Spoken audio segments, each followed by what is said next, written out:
Hi. Um, I want to offer this video to participate in a challenge by Kurt Mongol. And I asked myself the question, if I can only convey one single thing, what is the most important Rosetta Stone, if you will, that I believe is absolutely paramount for the domain of exploration that Kurt is entertaining on his channel, from different aspects of consciousness, physics, different sciences.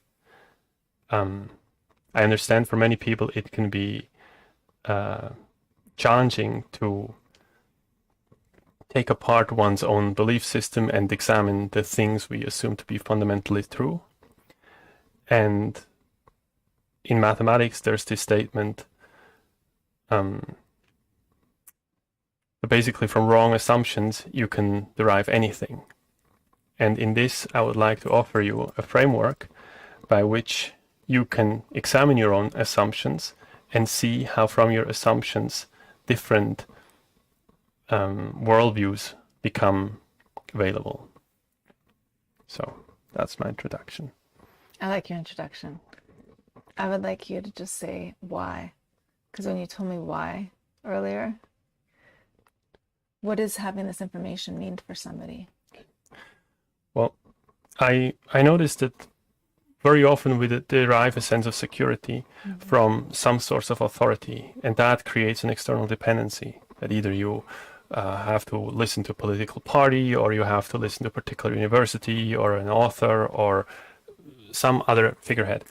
And while it's valuable to explore any source for possibly justified information, most people are kind of floating and drifting at sea, and it's somewhat heuristic that we listen left and right, or we have some kind of gut feeling of what seems to be a right thing to go, but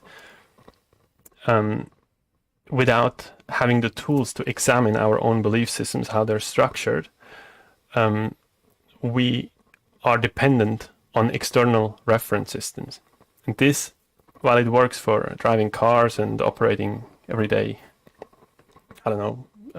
social interactions, it's not exactly suitable if you want to disassemble the structure of your reality. So you need something which is constructed, which you can know affirmatively from first principles, like something that you can understand how you know that you know. What you were saying is that it's ultimate confidence. Yeah, something that you can have. Something that you can trust in, and it's ours. It's a knowingness, it's a discernment, it's a way of being able to identify truth. Yeah, and truth, in a sense, with a capital T, right? We have all sorts of partial truth. And one thing you reminded me before was when we talk about facts, facts are not supposed to change, right? That's what it means. Something is a fact. We treat it as something that is objectively true. And if you would go back in time a little bit, you could ask around the Middle Ages, and everyone could tell you as a matter of fact, the Earth is at the center of the universe. And then later doubt was displaced by putting the sun at the center of the universe. And then at a certain point we realized, like, wait, that's not even, that is also incorrect. And then we realized that we are in a galaxy, and not even a major galaxy, just like a galaxy within a huge bubble in the universe. And Piaget, who is mainly known as a development psychiatrist or psychologist, he actually considered himself a genetic epistemologist, genetic in the sense of genesis. So he asked himself this very question of, like, how is it possible that interpretation of facts change over time? If, meaning that they're not really facts, if they can change, then what is common? How did we arrive at one particular fact?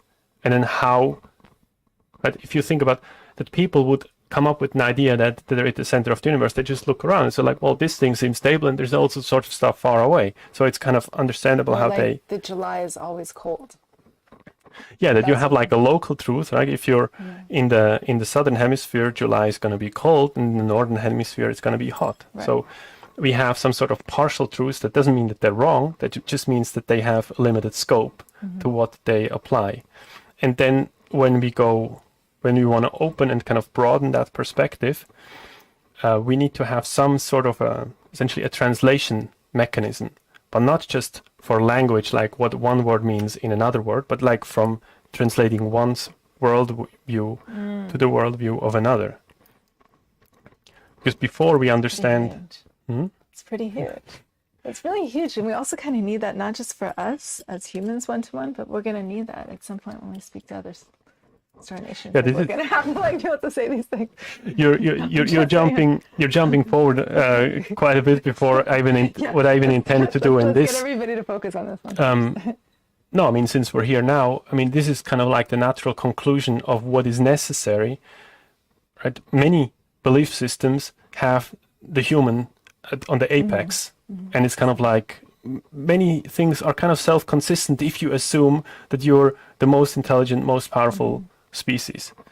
But I'm not very comfortable with that dependency, and you can pick whatever consideration you want to have. You can think about some other highly intelligent and technologically developed species. You can also think about metaphysical entities, but you can also think about artificial intelligence. Like the moment that you have something that has at least the potential to become more intelligent and more powerful than we are, many of these kind of hierarchy-based belief systems, they suddenly don't look so well anymore if we are no longer on top. And we need to make it past that point to also exert a certain amount of humility, right? If we start with a belief system where we are the most powerful, kind of like the geocentric universe, just from a kind of social point of view, that's very problematic. It's a limitation. It's myopic. Yeah, it's like a Instead of being multi-perspective and having like diffuse awareness or for multidimensionality, we're seeing from all perspectives. Yes, it's interesting that you bring up dimensionality, because we hear this a lot in we have string theory, which proposes however many dozens of dimensions. We think we know for sure that we live in 3 dimensions because that's what we can see. But then at the same time, there are also models which would, like in holography, you can encode a 3-dimensional hologram on a 2-dimensional surface. So some people go in that direction and project it down and encode a more rich space in a more one lower dimension. But we also can go in the opposite direction. Like if you think about what Einstein introduced to us, is that we have 3 dimensions of space and then an additional dimension of time. Or at least he showed how these things relate to each other. One work by John Conway that I appreciate very much is he described how he took a cube and started marking the cubes, and he did like the kind of experiments that you can do in physics, where you can measure the spin in one direction, and you always have it one way or another way. And then he explores both options, and then he measures again one way or another, and you kind of branch out the possibilities. And he shows that a cube does not have enough sides to encode all the possibilities that are available to us. And this, I mean, it always amazes me how people are capable to the point of like almost ingenuity to lean over backwards and trying to explain things away just to not look at the evidence that they're confronted with. And this is very common when it comes to a particular worldview, that we get so attached to the worldview that we try to fit evidence into that worldview, so that we don't want to be displaced from what we believe to be true. Because it's our identity, and you know what I mean? In some way, sometimes we're so tied to it being that that's what the truth is, that accepting it means having to like forego who we are or what we think we are. Or I mean, I've been tempted to call it a kind of a deluded identity, right? Totally. We identify with it, but it's not an identity in the ultimate sense of what we ultimately are, but it's like, I can get attached to my house and my body and my belongings and my environment, people in my life, but all of that is temporary, right? I mean, in 100 years, pretty much, rarely anyone is gonna realistically be here in 100 That's years. not true. 100 years?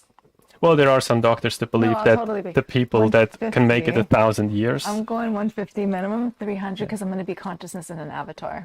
I'm going to be an anime character. Okay, I want to hear about this foundation for all things, the competence, the ultimate understanding of what is and how we get there. Right. So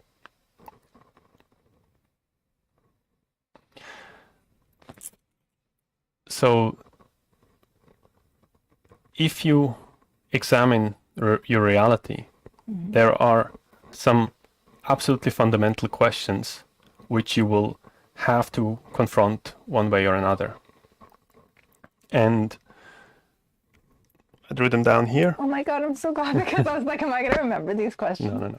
Let's see if you can see. Good. So we start in the upper left quadrant with cosmology. So cosmology basically asks the question, why is there something rather than nothing? Like whatever your origin story is, like how did all this come here? All galaxies and everything, like how do we end up here?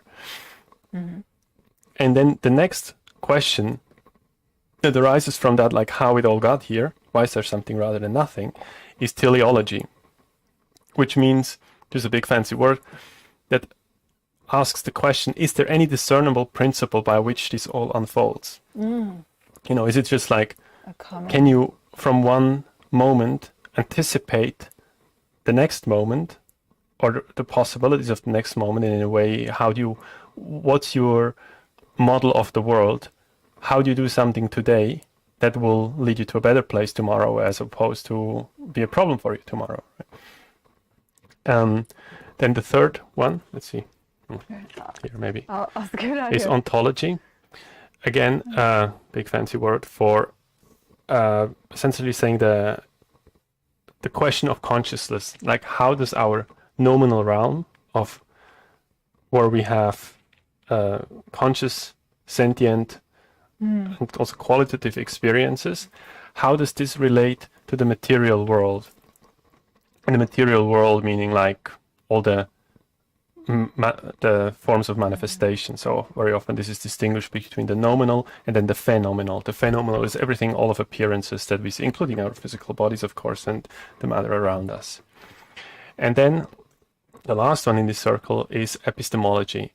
And epistemology is the question, what kind of devices, what kind of organs or instruments do we have available to assimilate stimuli from the world and make sense of it all? Like, of course, we have our senses like hearing, touch, taste, sight. But is this all there is? Or are there other senses? The clairvoyance and the discernment. Yeah, like what is possible and how do we evaluate them? Like for certain senses, we developed macroscopes and microscopes to look into the very small, beyond what we can see, or to look very far away, also beyond what we can see. Then we have radio waves, we have infrared camera, we have thermal cameras. Like there are animals, like some snakes can see heat. We humans usually can't see this, but we can develop a device which helps us to make additional spectrums visible. I feel it would be a little bit arrogant to believe that we mastered it all and whatever there is, and there's nothing beyond that. And a delightful example for me is that the scientists, which scientific paradigm essentially is rooted in logical positivism. That means you know what you can generate evidence for, like you can probe something, and whatever you can learn something about, then you can make statistics, you can make experiments, you can start to establish a certain pattern, for example. And beyond that, you can't really speak to it, because unless you have a device, you lack the instrument to say something about it. But it's very easy to kind of get one step ahead and say, therefore there isn't anything. And this word, what is the word for what we don't know that we don't know?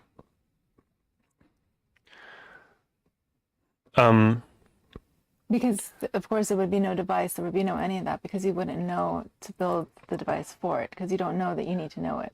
So you have imperfect knowledge, like something that is knowable, but you're aware that you don't know. Let's say any person on this planet, you can be sure that they have an age, but very often we don't know their birthday because not because it doesn't exist, simply because we have not learned about it. And I mean, the one question is also: do you believe whether the universe is open or closed, or is it finite? Open up. Isn't it constantly expanding? I thought the universe is moving out. I thought it's growing. Well, science today agrees that it's expanding in the sense that all the galaxies are receding for each other and the distance increases.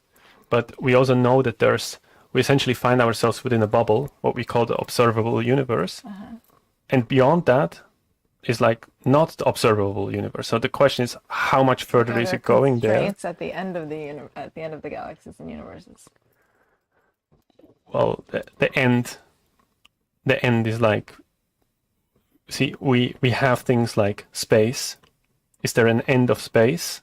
And you know that I guess most children, at least me, I ask myself, well, if there's an end, then what's on the other side, right? If there's an end, there's like a barrier, and then what, right? And the same could be said with time. Like I really like Nima Arkani Hamed's statement. He says, you know, when you study the history of the universe, and then you arrive with Bernardo Kastrup calls it more of a useful fiction than a well-established fact. So he's very careful of saying like Big Bang is not an established fact in a sense of like it's just a model that we have and we have consistent theories with that model, but it's essentially a device to tell us a story. And Nima says, well, if you go earlier than the Big Bang, or if you go beyond in that direction, the problem is not that we don't know what came before the beginning of time, but rather the problem is that the notion of before breaks down.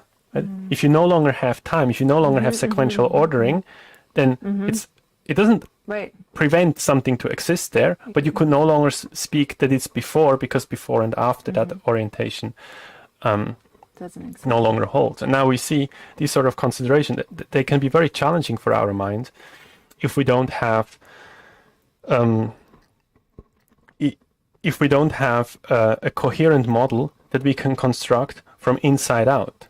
Like, there is no authority on the planet that you can authoritatively say, well, I can rely on that source to tell me what's going to be back there, because we don't have any devices with which we can probe that. And so because there is no such thing as fact, consistent fact, because it can shift, it's the questions that lead us to the confidence of being able to understand what's true. Well, I wouldn't go as far and say like that there are no facts at all. Like there are things that are factual, but we need to understand how these facts are established. How are they rendered? How are they, for example, who's the consensus? An interesting epistemological question is like, what is the temperature of a bucket of water? Because we have the device to measure it and probe it and say like, okay, we can put a number to it. However, if somebody comes out of a sauna and another person comes inside from the snow, then one person says it's very warm or even hot, and the other person says it's really cold. And then the third person who has the measuring device is like, no, you guys are both wrong because it's perfectly room temperature and I can tell you how many degrees it is. So the scientific perspective says like, well, we prioritize the number over the experience, which is just a point of view. It's not wrong, but we have to make space that for weights, measures, scales. Julian Barber is very has a lot of developed ideas around this. He worked on a field that he calls shape dynamics, and he says the fundamental parts of reality have to be geometry and not numbers, because the numbers, they tend to be arbitrary constructs. And the fact that we kind of, in physics, for example, we bake in numbers on the very foundation and then try to build everything up from there with using metric tensors and speeds and distances. He says that leads to a lot of problems. So on the bottom of reality, it's like an unfortunate hang-up to get too attached to numbers. That doesn't mean that numbers are not useful, but we have to understand numbers is kind of like a coordinate system. We can kind of overlay it in a certain way, and then it can be useful to some extent. But we need to be aware of the amount of bias that goes into that, because most of us get We trained. just assume that numbers are true. Like Well, we've been told that Well, we have all sorts of numbers don't lie. operationally useful, but if you drive a car, it's good to know what speed limits or what speed you're driving, because you have a sense of a I particular currently feedback. can't tell on my scooter because Well, we're on an island here, so that works anymore. But we drive by sight here. So I drive by feeling. Does it feel like I'm going too fast? I should probably slow down. yeah, maybe the driving example is not the best, but numbers are definitely useful in many ways. But there's a lot of assumptions that go into this that are, if you examine the foundation of reality, they become very problematic. For example, in school, most of us, we kind of get taught that, that the Euclid's axiom, that you have a flat plane and then two parallel lines never cross. That's a wonderful imaginary construct of the human mind, but it's not actually something that exists in reality. There's no actual right angle, and there's no actual straight line anywhere in the manifested world. It doesn't mean these things are not useful, but we often trivialize things, and then at the same time, when you from Euclid, from flat planes and perpendicular angles, then you very often learn about Cartesian coordinates, that you can just say 1, 2, 3, 4 and 1, 2, 3, 4, and then you impose a grid on top of it, which again is, if everything is made up of squares, it can be a useful way to tile something and measure distances and do calculations. But it doesn't really hold for the real world. For example, this is on the one level, it's almost silly to point it out, but our projection of the world is not flat, it's not Cartesian, but it's spherical. We will more appropriately use a polar coordinate system, because that's how our iris works, right? We have a spherical projection, and that's how something that's twice as far away from you seems half as large. Not because it's smaller, simply because the angular section in your eye becomes reduced. So you have essentially a data compression, that the resolution, as you go further away, you are able to observe less and less about it. And so again, I'm not disputing that there's a certain usefulness to the things we learn in school, but many of these things are over-idealized, and then we produce hang-ups that we run into trouble when we try to get to the bottom of things. Can you give me an example of how I could use this framework to know if something is indeed what it is? Like what would be an example, and how would you walk me through the questioning of what I would go through? What is the exercise I do internally to have this understanding? So maybe and give me an example of, like, what are we solving for? Like, what is the thing that we're questioning? Okay, so good.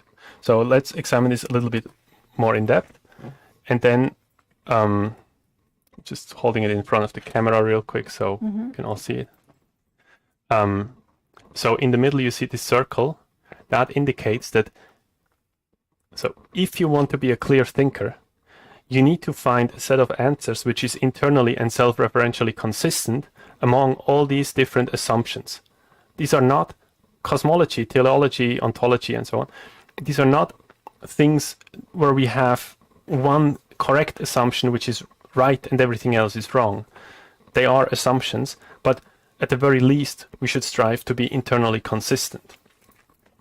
And then you will discover that these sets will lead to a common principle, that's the circle in the middle, which will be from that principle, and this is called a mode of reasoning. Like it's a principle which generates the different components of your answers.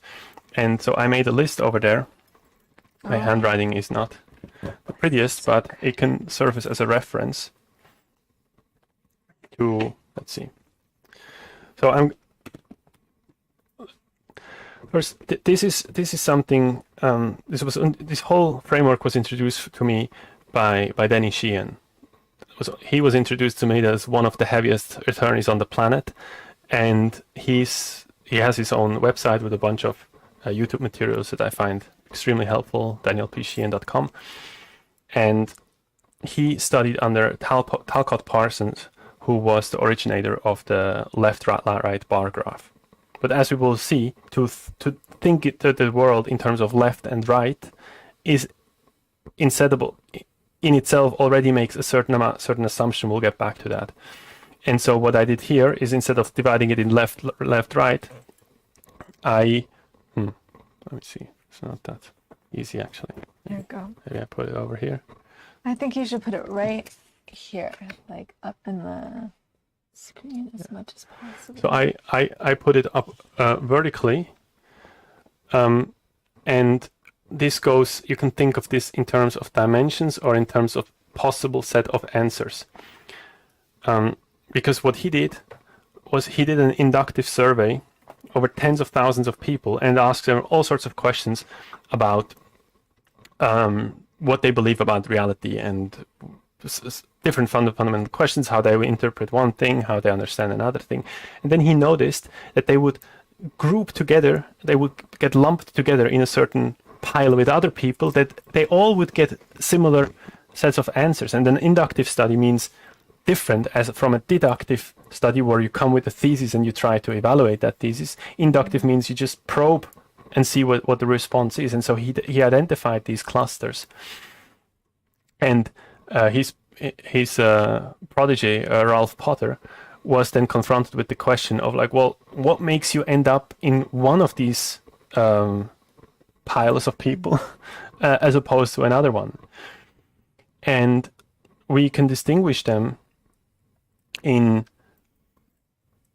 and we'll kind of go back and forth. We can analyze one principle and then see what the implications are for all these different assumptions, and then contrast it with others. So the simplest way of organizing the world is a linear principle. Like a linear order would be something like price. Something is more expensive, something is less expensive. And then if you orient yourself by price, immediately all other attributes are subordinated to that criteria. So if you have for-profit education, it will be about profit, and then as an afterthought, education, or for-profit healthcare. And so we see this happening in the way we chose to organize ourselves in the financial system, which of course is useful with some regards, but it also causes a lot of difficulty by subordinating all these other criteria. Linear order is, in social sciences, it's basically an authoritative principle. Now, on one side, you can say authoritarians. In an extreme case, in a disharmonious case, for example, you can also think in terms of dictators. This is why authoritarian systems tend to have a very bad reputation, because we see a lot of the damage that they're causing. But what is important to understand, that all these principles, they can manifest in a harmonious way, and they can manifest in a disharmonious way.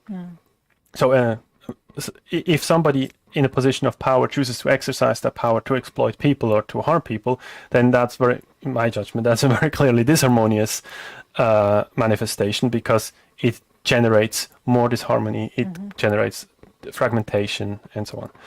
Whereas harmonious manifestation could be an authoritative leader. This is especially when people are altruistic, for example. It can be it can work well, especially if people are close together. So if you have high performance team, for example, very often it's very clear who has what responsibility and who instructs or requests what from where, and it can work really well, but it's based on mutual respect. It's based on a certain extent of selflessness, and also often competence, right? It could be in one situation, let's say you build a house, and one person is an expert at building houses and coordinates the other people, and then you take a break and you want to make food, and then maybe another person is more qualified to manage that endeavor. And so it's not an absolute hierarchical order, but the order of like one person instructing and communicating instructions to others. That would be the first principle. It's linear, it's singular, it's very simple. The cosmology of such a worldview would basically say, okay, there's a big bang, everything is flying apart, and everything expires into heat death. And the reasoning that leads to is that if the only principle that you can discern teleologically is that everything is disintegrating and falling apart, then what else do you have left other than a strong individual imposing its will upon others? Right? So at least it's self-consistent. Whether that it's appropriate or justified is a different question, but it's always important first to understand how people reason, how they process their world, and what their philosophy is oriented by. Because if you communicate with somebody that has a different reference system, then trying to remember if it was Pauli or one of these physicists, they used to say when people would go on about something that was completely incoherent, it was like, what you're saying is not even wrong. It's like, it's so incoherent, I can't even make sense of whether it's right or wrong. So very times when you see people arguing from different reference systems, they talk about the same subject, but not in a coherent manner. They don't even understand the position of the other party to be able to negate it, to respond to it, right? Two completely different conversations. Yeah, there's in Buddhist dialogue, for example, there's a process by which you can have a debate, but first you need to articulate the other person's point of view to their satisfaction. So first you have to say what you understand them to be, and once they say, okay, that's exactly what I'm saying, Can then we stop for 1 second with that? you're allowed to Do you proceed. understand what that's like? Empathy and can you imagine if all arguments started from a place of wanting to step into the other person's shoes and see it from their perspective first, and then say why you have another way of seeing it?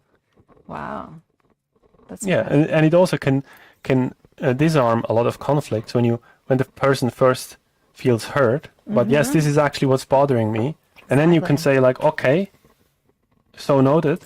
Now, what the reason why I pursued this was not because of anything that you're mentioning here, because I tried to optimize some other criteria. Right. And now you can look at the other person, maybe then can say like, well, what you're trying to go for is actually not something that I fundamentally have a problem with. It's just the way you go about this is interfering with my way of life, for example. And then you say, well, since we don't, it takes the feeling out of it. If we conflict, then we can find alternative solutions. And if we don't conflict, then we can strive further to find a higher level of where we can integrate both of them together.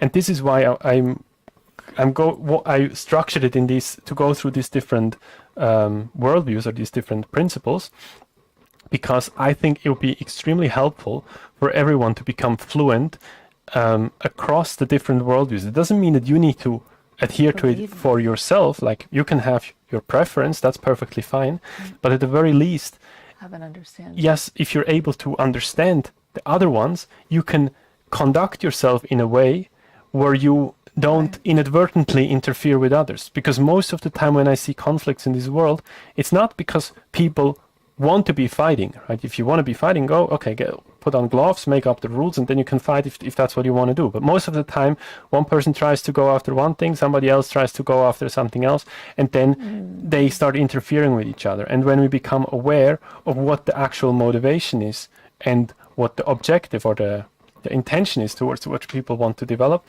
usually there's ways to find a way to integrate together by finding a higher way of organizing, which is consistent across multiple, if not all of these principles.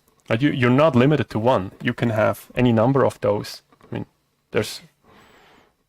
And the idea behind this is that you would be able to look from each of these, and then this is the central, you said the place of reason? What did you call this? This was the mode of ethical reasoning. So if you have a consistent set of answers, mainly among these first three, they will generate an epistemological principle.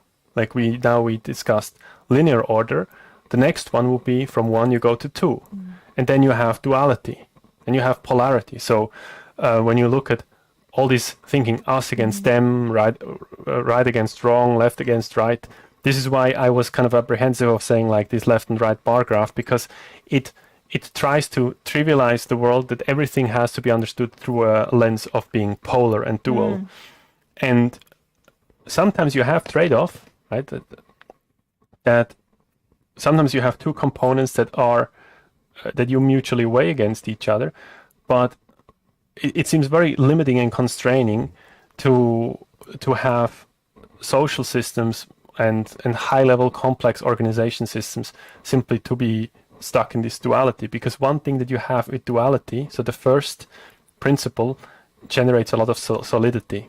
The second principle generates a certain amount of fluidity. Like if you think liquid, water is fluid and oil is fluid. The characteristics of that fluid is that it doesn't really have structure of its own, and whatever you pour the water in, if in a cup, in a bottle, in a plate, it will assume that form. So that is on one level flexibility, but at the same time, if it's not well integrated, it can also be very disorienting. Like for example, there are people that never learn to swim, and to them to be in water would be terrifying, because they can't stand, they can't hold on to anything, and so you need to learn about a principle, like a higher level principle that supervises and governs the subordinate principle to stabilize it. This is when you're talking about like the boat, riding the boat. Like boats are excellent examples for this. Like I really like catamarans because for sailing they're a lot of fun, but as far as boat constructions go, a single hull boat, especially a sailing boat with a keel with a lot of weight on the bottom, they're actually much more robust, because however you displace them, even if you flip them upside down, because they have the weight, they will always right themselves back. And so you have a principle which governs the boat towards equilibrium. It's not so important. A boat is hardly ever perfectly upright. It's much more important that whatever the ocean is doing, whatever the waves are doing, it's always guided back towards an equilibrium. And yeah, I really like boats. So we really like boats. We were talking about that yesterday, about being able to actually create code that would be able to write itself. When I say write itself, I don't mean just like AI, it's producing its own code. I mean, just like the keel of the boat, it can write itself because it's built with the principles of nature, of all these things in it to begin with, so that it actually like turns towards what's right. Do you know what I'm trying? Yeah, and also the question is, what is right? Right. This is right. No, I mean, but now we're getting the into whole point of like by whose definition, and what are the questions you need to ask to understand what's right? Yep, exactly. Each of these principles generates a different set of morals and ethics. This is why it's also called the mode of ethical reasoning, because you can't really impose. It's very problematic if you want to impose your ethical system upon somebody else. But if you understand your own hierarchy of values and you understand the worldview of somebody else, then you can open a dialogue. And not far from here, some, I don't know, 10, 20 years ago, there was a conference where they took the religious leaders from the major denominations, from Christianity, Islam, Buddhism, Hinduism, and so on, together, and said, like, okay, but what is your ethical system all about? And they came to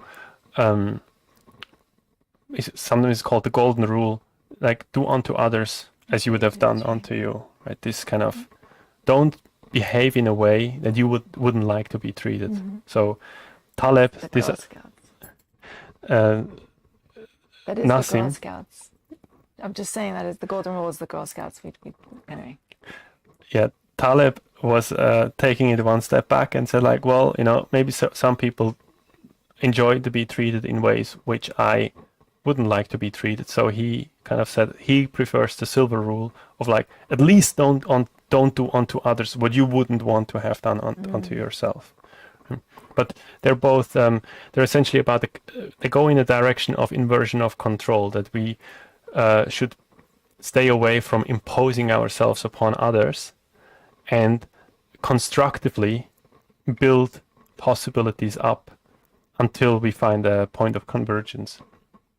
And alternatives, pockets where you govern yourself in one way when you play sports, and a set of people govern themselves in a particular way when they do business and when they have relationships and all that.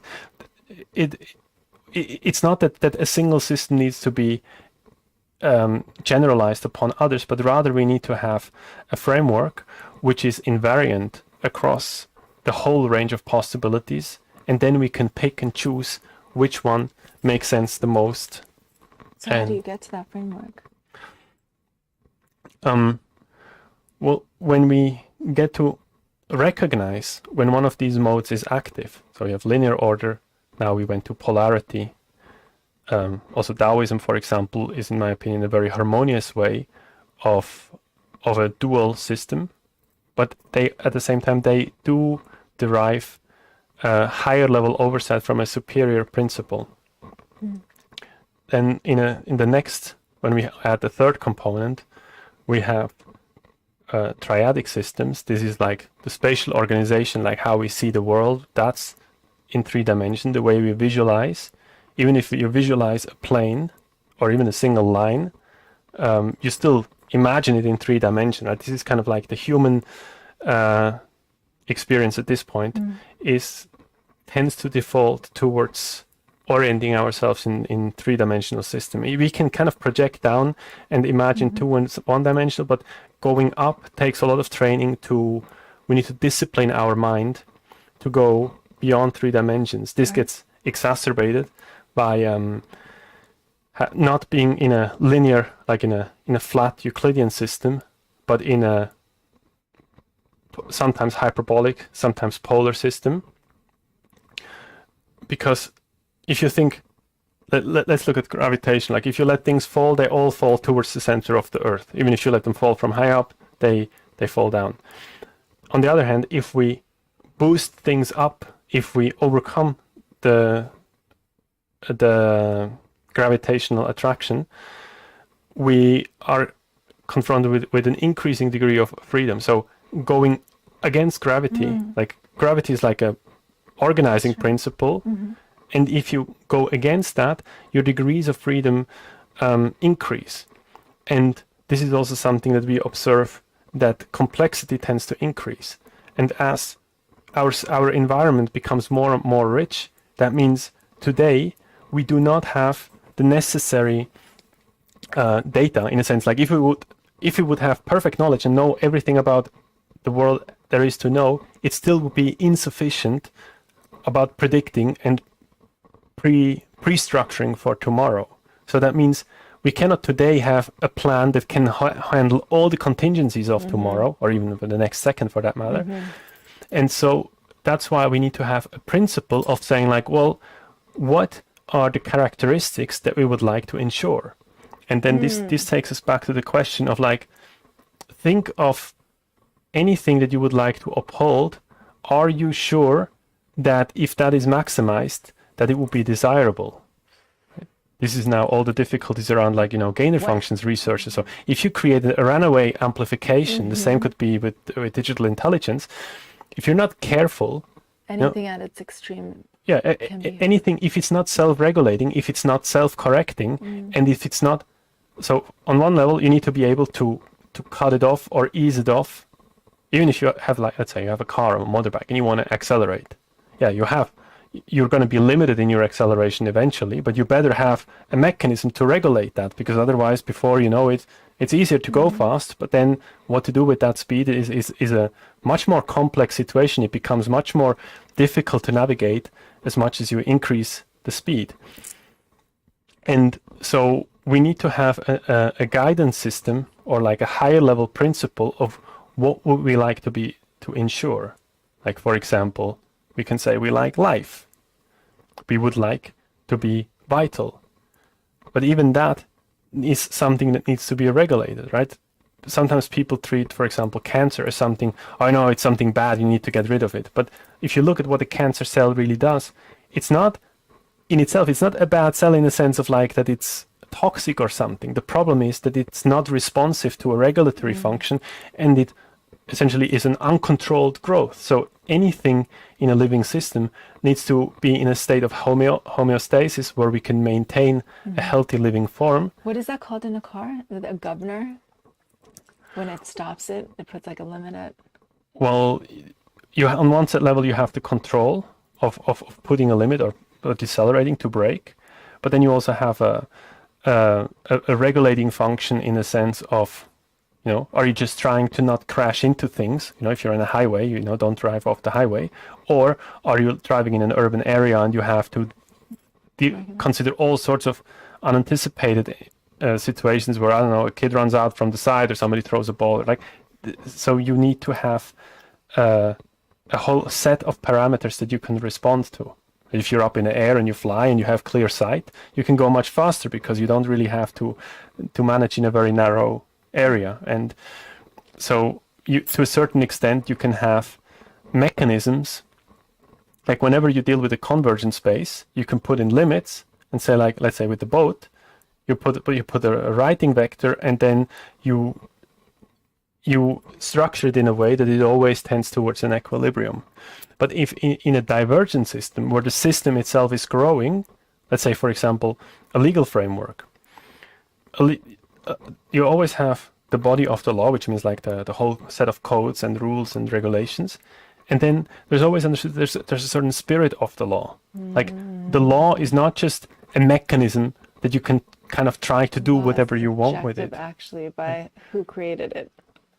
Yeah, it's very important to and this is one of the big problems that we have today, right? Many of these, the people that are trained in legal skills today, very often they have a kind of like a disembodied view. They kind of just look at it as a kind of like an operational tool to do whatever they want to do. And very often you can say, Danny made this example with one of the Supreme Court cases. There was a woman suing about equal protection, that the company had a health insurance and the health insurance wouldn't cover her health benefits during the pregnancy, even though it would cover, like, I don't know, testosterone treatments and hair transplants and I think Viagra and all sorts of things for men. And she sued under equal protection because she's like, hey, I should be treated equally, and how is it that then pregnancy isn't covered? And the judge, I believe it was Scalia, was, like, in a way it's remarkable. It's also somewhat dysfunctional, but, just from when you see the kind of gymnastics that an intellect is capable of.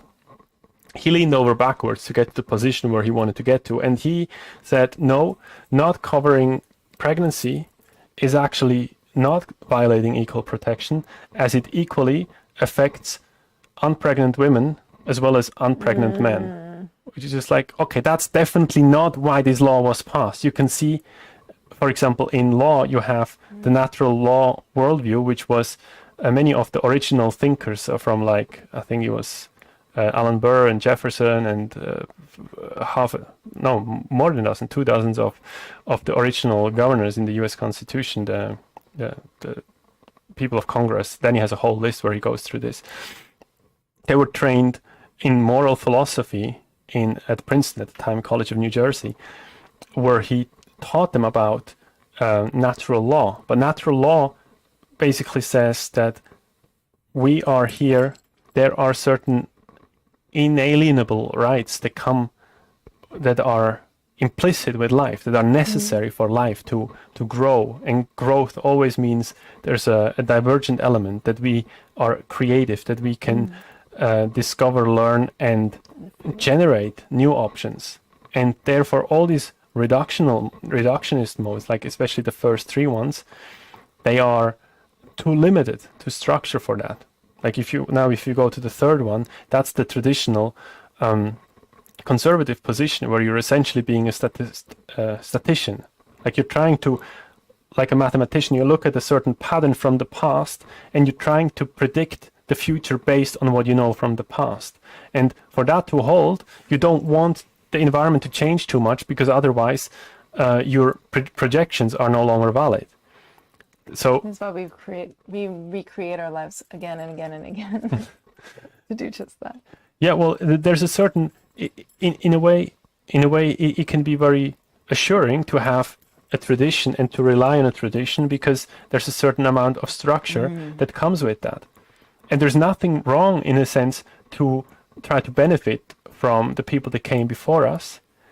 But then if we go one step further, the next step says, well, but the future hasn't happened yet. Therefore, the past does not predict or compel the future, because we are free to create, to change. We don't just have to recreate what came before, but we can say, well, we learned from that one, so let's do it different now. And then you would go, this is kind of like on the level of scientific positivism, where you say, okay, well, we know what we know, and then beyond that, we can't say anything.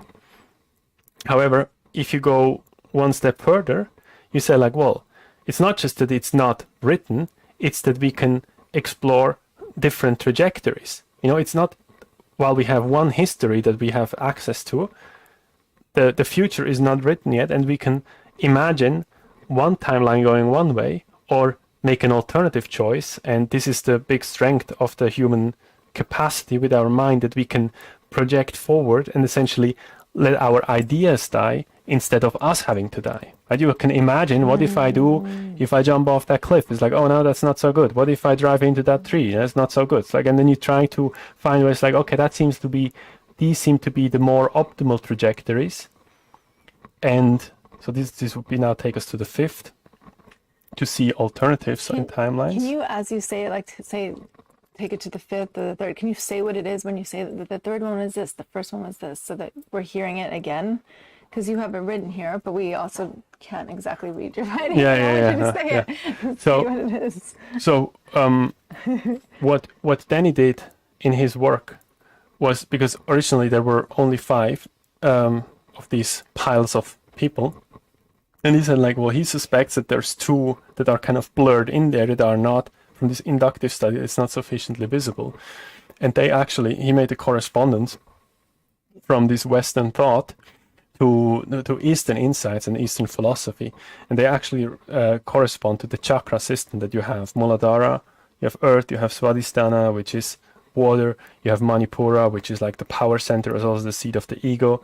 Then the 4th is Anahata, and remember, always the higher one is required to supervise the lower one. So if you develop a lot of individual power, you need to develop a kind of a selflessness, a kind of altruism, a kind of like some degree of self-transcendence to keep your ego in check, and to kind of use your consciousness to control the power that you have. And then on Vishuddha you would have the ether element. This, by the way, is different from was disproven with the Madison Morley experiment, where they disproved the ether. That was a Western understanding of assuming that the ether is something material and that it would have material effects. This is the ether, or akasha, has to be understood as the space of multiple alternative possibilities, past and future, and then we only pick one of them, and that's the one we live out. And then from Vishuddha you go to Ajna, and then Ajna is dealing with the whole set of all possible conditions. And when you deal with quantum mechanics, for example, you have all these possibilities, right? These many world theories. Simply following the Schrödinger equations, the most natural thing that you arrive at is that all things happen simultaneously, and that that there's a realm where all these different possible realities exist, and then you just happen to select or collapse onto one, and then you keep living out one. Now the problem with this sort of these many world theories, many people that explore this idea, that there's some kind of residue bias on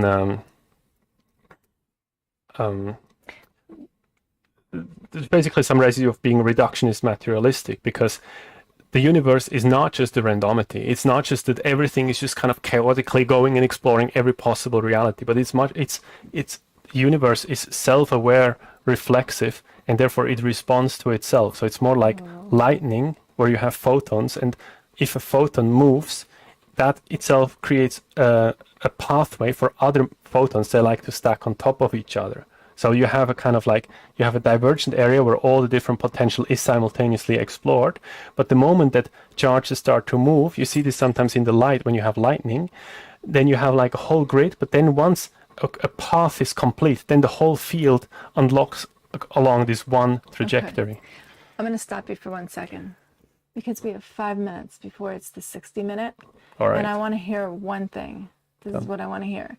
I want to understand if I am in a situation where I'm trying to discern what's real and what's not, what is the quickest path or the shortcut or the one piece of this that allows me to get the closest to understanding of what is real? Is it what feels best? Is it what's true for me? How in the moment? Because you're giving me all the ways of breaking something down that's like a past tense thing. To get through this much stuff takes the understanding of it after it's occurred. In the moment, is there a way to be present with what is and have an understanding that is most supportive for us? So now that we built up to this level of natural view vision, this one is only governed by unitarity, like a kind of like a non-dual coherence of all of reality. And so a guiding principle is that which seems harmonious, something which seems to be in harmony with, on one side, yourself and the context in which you find yourself. Path of least resistance. Path of least resistance can also just be rolling downhill. That's not that would not be necessarily harmonious. Harmonious would also, sometimes it is the right thing to go uphill and to direct your effort to, I don't know, to help somebody who's stuck uphill. That's not necessarily the path of least resistance, but from, like you would say, okay, if somebody is, let's say somebody hurt themselves and fell and needs help, while it's easier for me to roll downhill, there's actually the right thing to from the if you dissociate and say like what would you self-organizing towards the good, towards the greater good, towards that what is good, harmonious with the natural way of being, in the sense of natural manifestation of life, towards harmony, towards integration. So that's the answer, is choosing what feels best for all of us.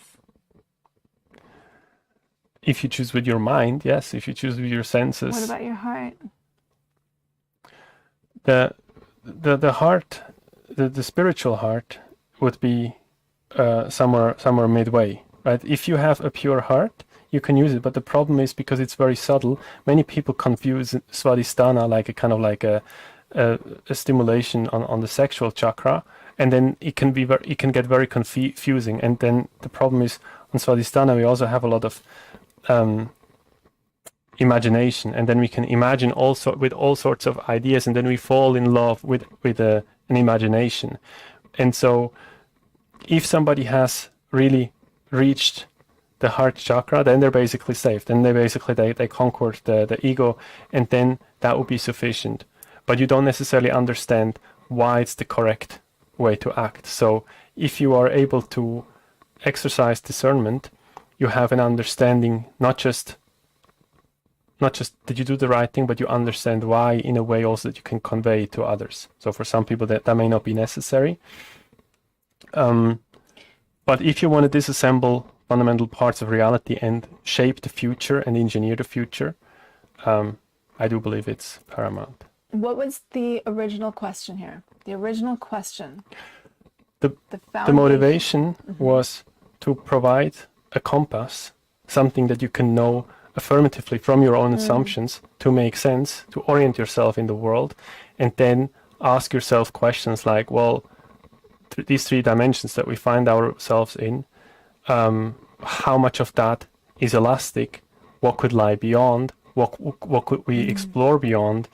And what else could lie beyond what we have discovered so far?